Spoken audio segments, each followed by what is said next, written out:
మిత్రులారా, మరి ఈరోజు ఈ కార్యక్రమం చేయడానికి కారణం ఏంటంటే, మేము గతంలో 2023లో ఉప్పరపల్లి పొలం సర్వే నెంబర్ 194 8వ లెటర్ నందు 12 ఎకరాల 5 సెంట్ల భూమి కలదు.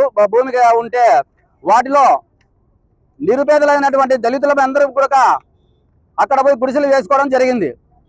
గుడిసెలు వేసుకున్న తర్వాత అక్కడ ఉన్నటువంటి వాళ్ళు కొంతమంది మా పైన ఎంతో మంది అనేక రూపాల్లో దాడులు కూడా పాల్గొనడం జరిగింది. మరి అలాగే మరి వాటన్నిటిని కూడా మేము తట్టుకోగలిగి దాంట్లో అట్లే స్థానికంగా అట్లా నిలబడుకోవడం జరిగింది. అయితే ఎరువులన్నీ తెగిన తర్వాత అక్కడ ఉన్నటువంటి కొట్టాలన్నీ మునగడం జరిగింది. ఆ సందర్భంలో అధికారులు, రెవెన్యూ అధికారులు అందరూ వచ్చి కూడా, అయ్యా ఇదంతా వంక మునగడ కోసం ఉంది, ఇది మీరు నివాస స్థలాలకు యోగ్యత కాదు, మీరు అందరూ ఖాళీ చేసి వెళ్ళిపోండి అని చెప్పడం జరిగింది. అయితే మేము కూడా దాన్ని అంతా పరిశీలన చేస్తే కూడా అది కూడా వంక పరంపోగులో దాంట్లో కూడా గ్రామ కంఠం అనే భూమి అని రికార్డు పూర్వకంగా ఉన్నది. అయితే ఆ గ్రామ కంఠంలో కూడా వంక పక్కలో ఉన్నది కాబట్టి మీరంతా ఉంటే నష్టపోతారని చెప్పనేసి అధికారులు చెప్పడం వల్ల ఈ రోజు మేము అధికారులకు గౌరవించి వాళ్ళ మాట విని మేమందరం కూడా బయటికి రావడం జరిగింది. అందులో భాగంగా మేమందరం ఉన్నప్పుడు ఎవరైతే ఉన్నామో అందరం కలిసి 123 మందికి మేమంతా స్టెథోస్కోప్ తెచ్చుకోవాలని చెప్పనేసి మేము లాయర్ నరసింహులు అన్నటువంటి అతను నమ్మగలిగినందుకు మేము స్టే తెప్పించి మీకు నిలబెడతామని చెప్పి నమ్మించి మాతో ఈ రోజు మాకు మా వాళ్ళని స్టెథోస్కోప్ లో లేకోకుండా చేసి కొంతమందిని మాత్రమే పెట్టడం జరిగింది. ఆ కొంతమందిలో కూడా 83 మందికి స్టెథోస్కోప్ లో పెట్టి మిగతా వాళ్ళందరినీ కూడా వాళ్ళకి ఎవరిని కూడా లేకోకుండా చేసి వాళ్ళకు సంబంధించినటువంటి వాళ్ళకు అనుకూలస్తులను అందరినీ కూడా ఆ స్టెథోస్కోప్ లో పెట్టడం జరిగింది. సర్లే స్టెథోస్కోప్ లో ఉన్నటువంటి వాళ్ళం మేమైనా కానీ ఉండాలని చెప్పనేసి మేమంతా పాటుపడి మేము దాంట్లో నిలబడితే మళ్ళా కూడా ఒకసారి అధికారులు చెప్పితే మేము దానికి సంబంధించి అధికారులను గౌరవించి బయటకు వస్తే తర్వాత అర్థం కోసం వచ్చినటువంటి వ్యక్తి ఈ రోజు అతను ఎవరో కర్నూలు నుంచి వచ్చినటువంటి వ్యక్తి, ఆ వ్యక్తి ఈ రోజు కొట్టం కావాలని చెప్పనేసి వస్తే మన వాళ్ళందరూ కూడా ఏదో పేదోడు, మన అందరితో పాటు పేదోడు అని చెప్పి అతనికి కొట్టం ఇస్తే అతనే ఈ రోజు మమ్మల్ని కాదని చెప్పి దౌర్జన్యంగా వాళ్ళ లాయరు, వాళ్ళ బావంట, ఆయన మాకు కూడా తెలియదు, వాళ్ళ బావంట, వాళ్ళ బావ సపోర్ట్ తో ఆయన దాంట్లో దౌర్జన్యంగా దిగి దాంట్లో నిలదొక్కుకోవడం జరిగింది. దానికంతా సపోర్ట్ గా ఏం తెలివి ఉపయోగించారంటే, దళితులు ఎవరైతే ఉన్నారో వాళ్ళందరినీ కూడా లేకోకుండా చేసి ఓన్లీ బీసీలను మాత్రమే పెట్టుకోవాలని చెప్పి సజెషన్ ఇచ్చి ఇక్కడంతా బీసీలంతా ఉండాలా, ఎస్సీలు ఉండకూడదు అని చెప్పనేసి డైరెక్ట్ గా ఆయన చెప్పి వాళ్ళ పైన దాడులు చేసి కూడా బయటకు పంపించడం జరిగింది. మరి అదే కోణంలో మేమంతా కూడా అరిస్తే కూడా లేదు, మేమంతా కూడా బీసీలు ఉండాలని చెప్పనేసి అనడం జరిగింది.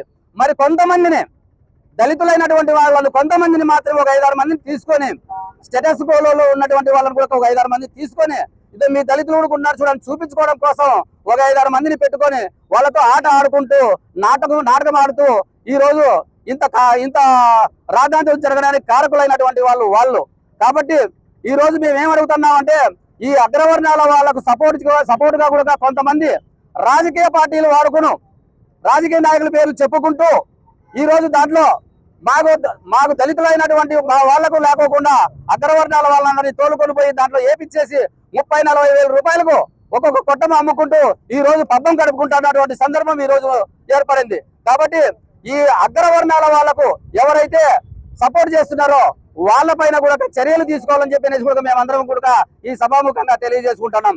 మరి ఈ రోజు వీళ్ళంతా కూడా అక్కడ ఉన్నటువంటి వాళ్ళను ఎవరిని కూడా లేకుండా చేసి ఈ పొద్దు మళ్ళా కూడా ఈ కొంతమంది రౌడీ షీటర్లను గూండాలందరినీ దాంట్లో తోలుకొని రాజకీయంగా కూడా అందరినీ కూడా మా వాళ్ళు కూడా దళిత సంఘాలందరూ కూడా కలిసికట్టుగా పోయి రాజకీయ నాయకులతో కూడా మాట్లాడితే మాకు సంబంధం లేదని చెప్పి వాళ్ళు చెప్పితే వాళ్ళను చేతులెత్తేయడం వల్ల మరి ఈ రోజు మా కమ్యూనిటీలోనే మా కుల సంఘంలోనే ఉన్నటువంటి గారికి తెలియకోకుండా ఆయన వాళ్ళ మాటలు వినేసి వాళ్ళకి మేము సపోర్ట్ గా ఉంటాం, అండగా ఉంటామని చెప్పడం సరైన పద్ధతి కాదని చెప్పి మేము ఫస్ట్ 2023లో మేము అడుగు పెట్టాం దాంట్లో దళితులము.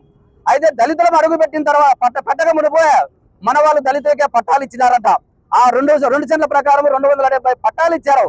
అయితే మన దళిత సంఘాల నాయకులంతా కూడా మా దాంట్లో చేస్తున్నారు, మీరంతా బయటికి రాండి అని చెప్పారంటే మరి మన దళిత సంఘాల నాయకుల పెద్దల మాటలు విని అలాగే మన గౌరవనీయులైనటువంటి పెద్దలు మరి ఆర్డీఓ గారు కానీ, ఎంఆర్ఓ గారు కానీ, కలెక్టర్ గారు కానీ వాళ్ళ మాటలు కూడా విని ఇది వద్దని చెప్పిన తర్వాత ఎవరు చెప్పినా చెప్పింది అని చెప్పేసి వాళ్ళని అందరినీ గౌరవించి వాళ్ళకందరికీ గౌరవం ఇచ్చి మేము వాళ్ళ మీద నమ్మకంతో మేము బయటికి రావడం జరిగింది. వాళ్ళు కూడా మాకు ఒక హామీ ఇవ్వడం జరిగింది. మీరు ఆ వంకలో నుంచి మీరు బయటకు వస్తే మీకు ఎక్కడైనా కానీ మంచి ల్యాండ్ చూసి మీకు ఎక్కడ ఎవరైతే స్టేటస్కోలో ఉన్నారో వాళ్ళందరికీ కూడా మీకు వేరే సాట ఏర్పాటు చేస్తామని చెప్పేసి ఎంఆర్ఓ గారు ఆర్డీఓ గారు కూడా మాకు హామీ ఇవ్వడం జరిగింది.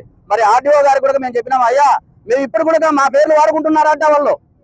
ఆ కాలనీలో నాగభూషణం అని ఇంగోరు అని దళిత సంఘాల నాయకుల పేర్లు చెప్పుకుంటూ మమ్మల్ని అందరినీ అపాసపాలు చేసుకుంటా వస్తా ఉన్నారు. అయితే అధికారులు ఎప్పుడైతే చెప్పారో మేము ఆ దాంట్లో కేసులు కూడా మా పైన పెట్టించుకున్నాం. ఆ కేసులు కూడా పోయించినాం. కేసులు పోయించిన తర్వాత కొట్టాలు లేకపోయిన తర్వాత కూడా మమ్మల్ని వద్దని చెప్పిన తర్వాత బైండ్ ఓవర్ చేసిన తర్వాత కూడా మేము వద్దనుకొని ఊరుకునే ఉన్నాం. అయితే ఇప్పుడు దాదాపు సంవత్సరం పైన అయింది మేము కొట్టలేకపోతా, అయినా కూడా మా పేర్లు వాడుకుంటున్నారు. మేమంతా ఇట్లా చేస్తున్నారు, వాళ్ళు ఇట్లా చేస్తున్నారు, ఇలా చేస్తున్నారు అని చెప్పి.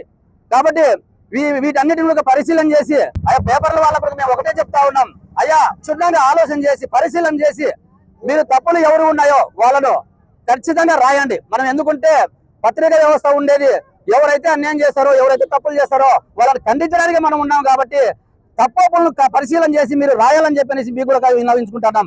కాబట్టి దయచేసి ఇప్పుడు కూడా మేము చెప్తా ఉన్నాం, ఈ రోజు స్టేటస్కో అనేది రాధిక అనే పాప పేరు మీద స్టేటస్కో వచ్చింది.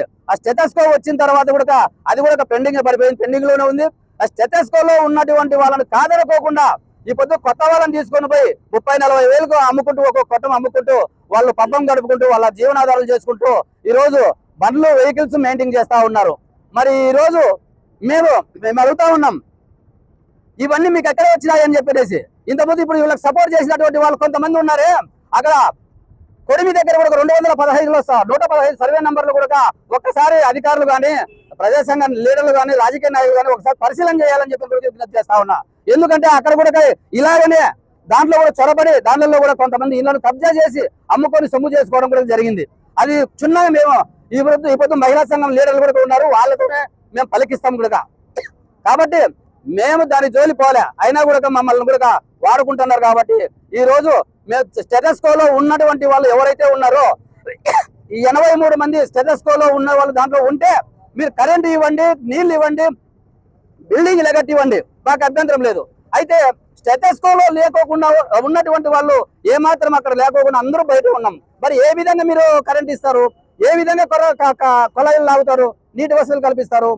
మరి కాబట్టి ఇవన్నీ మేము అడుగుతా ఉన్నాం, అధికారులకు కూడా తెలియజేస్తున్నాం, అయ్యా మేము స్టేటస్కోలో ఉన్నటువంటి వాళ్ళందరం కూడా బయట ఉన్నాం. కాబట్టి అక్కడ ఉన్నటువంటి వాళ్ళు కొత్త వాళ్ళు ఉన్నారు. కాబట్టి వాళ్ళకు మాకు అన్యాయం చేసి వాళ్ళకు కరెంట్ ఇచ్చి వాళ్ళకి అన్ని సదుపాయాలు కల్పిస్తే మేము అన్యాయం అయిపోతాం. కాబట్టి దయచేసి వాళ్ళకి ఎలాంటి సదుపాయాలు చేయకోకుండా స్టేటస్కోలో ఉన్నటువంటి వాళ్ళకు అధికారులు మళ్ళీ ఇప్పుడు అక్కడే మాకు కేటాయించినా అభ్యంతరం లేదు, లేదంటే మాకు ఎక్కడైనా పక్కన ఇస్తామని కూడా మాకు అభ్యంతరం లేదని చెప్పేసి ఈ సభాముఖంగా తెలియజేసుకుంటూ ఇక్కడ వచ్చినటువంటి పెద్దలకు అందరికీ మీడియా మిత్రులకు అందరికీ నా హృదయపూర్వకంగా నమస్కారం చేసుకుంటూ తెలియజేసుకుంటూ సెలవు తీసుకుంటాం.